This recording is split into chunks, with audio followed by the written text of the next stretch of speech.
और यकीनन खुशबाश भी हो।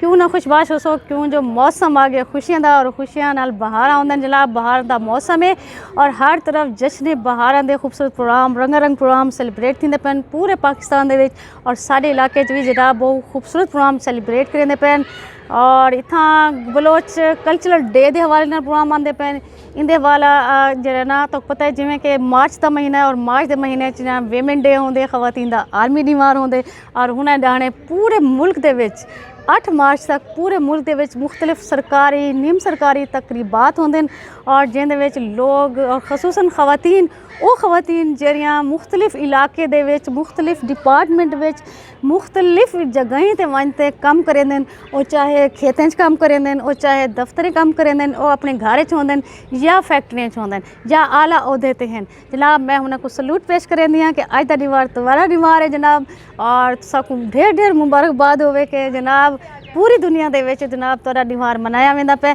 खवातीन दे हवाले नाल तुसां गाल करे सो तो खवातीन सारियां बाहिम्मत भेणियां सारियां उन्हां को जो भी जिम्मेदारी दी वने वो घर दी दी वने चाहे बाहर दी और बड़ी ईमानदारी नाल बड़ी मोहब्बत नाल बड़ी चाहत नाल जनाब सर अंजाम देंदे और इहदे च कोई शक नहीं कि सारियां भेणी बड़ा बाहिम्मत टैलेंटेड ते बहादुर खवातीन इन्हें ही सारे बहादुर खवातीन को जनाब सराकिस्तान टीवी करेंदे अप्रीशिएट और ना सिर्फ अप्रीशिएट करेंदे बल्कि ट्रिब्यूट पेश करेंदे सलाम पेश करेंदे कि जनाब अल्लाह ताला इन्हां दी मजीद हिम्मत हौसला वधाए रखे। इवें ही तुसां देखो कि 8 मार्च के हवाले नाल तुसां सारियां भेणी दियां जेहड़ियां खिदमात हैं उन्हां काबले फरामोशन सारियां भेणी जिथां भी होवन वो पाकिस्तान दे विच होवन या पाकिस्तान दे बाहर होवन उन्हां को जो भी जिम्मेदारी दी वेंदी है वो बड़े मुहब्बत नाल बड़े खलूस नाल बड़ी चाहत नाल अदा करेंदे जी जनाब। और जरा साडियां सोशल एक्टिविस्ट खवातीन साडियां भेणियां जरा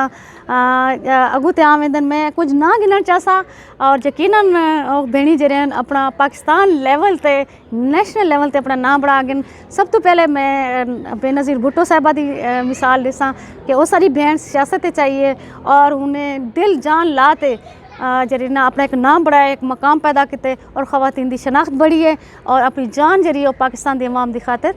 दे गई है। इवें एक सारी बी भेण मुख्तारा बीबी मुख्तारा मैदना उनके सिले दे विच पाकिस्तान दे विच कवानीन तरमीम थी है बिल पास थे और अज सारी औरत जरी मजबूत है। अज औरत की ऐवान भी आवाज़ सुनी वेंदी अज औरत कानून के हवाले नाल भी जरे ना ढेर सारे फायदे चंदी खड़ी है। इवें असां भेण सारियां हैं जरा जिमें असां फौजिया सईद की गल करें तो जी जनाब फौजिया डॉक्टर फौजिया सईद इस्लामाबाद मौजूद हैं जनाब और खिदमत सर अंजाम देते बैठे और कोविड-19 के हवाले नाल भी उन्होंने लाइव प्रोग्राम कराए और अपना जो वसीयत दे अपने इलाके के मकामी जरे मुख्तलिफ सूबे के जरे सारे गुलकार हैं उन्होंने हौसला अफजाई वास्ते उन्होंने लाइव उन्हें प्रोग्राम कराए और वो चलते भी पैन और लोग उनको अप्रीशिएट भी करें। जिक्र करो आप मलिया हुसैन जनाब नारी पाकिस्तान की डायरैक्टर हैं इस्लामाबाद उन्होंने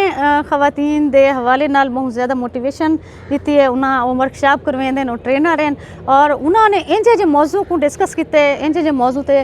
तरबियत साजी की है कि अज वो सारियां भेणी जन बड़े फखर के नाल जिथा भी होंदन पब्लिक प्लेस ते होवन चाहे वो मुख्तलिफ इलाके होवन अपने आप को महफूज फील करेंदन और अपने नाल थी वाले कोई भी हरासमेंट के हवाले नाल गाल होवे कोई ज्यादती के हवाले नाल होवे या कोई भी मसाइल होवन उन्होंने ते आवाज़ बुलंद करने उन्होंने इतना उनको हौसला दी इतनी हिम्मत दी है कि आज खवातीन बाहरों जो निकलते हैं ना अपने आप को पावरफुल फील करेंदन। तो जनाब इवें ढेर सारे मेरा ब्याह भेणियां आसमा जहांगीर सारा बहुत बड़ा पाकिस्तान का सरमाया हैं उन्होंने एक बहुत बड़ा ना है। उन्होंने आवाज़ जदोजहद की है उन्होंने हकूक खवातीन के हकूक की कानून के हवाले नाल उन्होंने बड़ा मेहनत की बड़ी अपने आप को पेश किए तो बहुत ढेर सारा इवें सारे मकामी सतह पर साढ़े ढेर सारे भेणी हैं जनाब। असां उनको भी अगर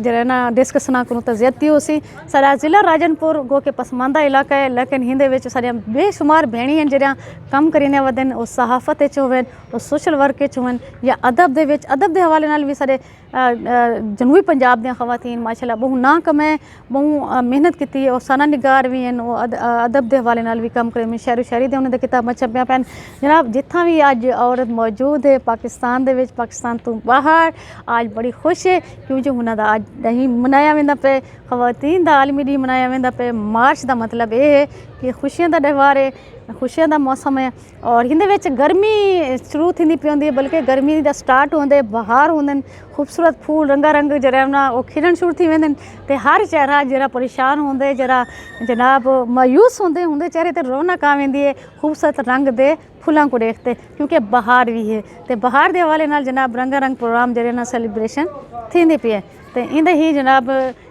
इंदे नाल ही मैं को ॾिसो इजाज़त ज़िंदगी वफा करे सी त वल हाज़िर थी सां एक नवे प्रोग्राम दे नाल। अल्लाह हाफ़िज़।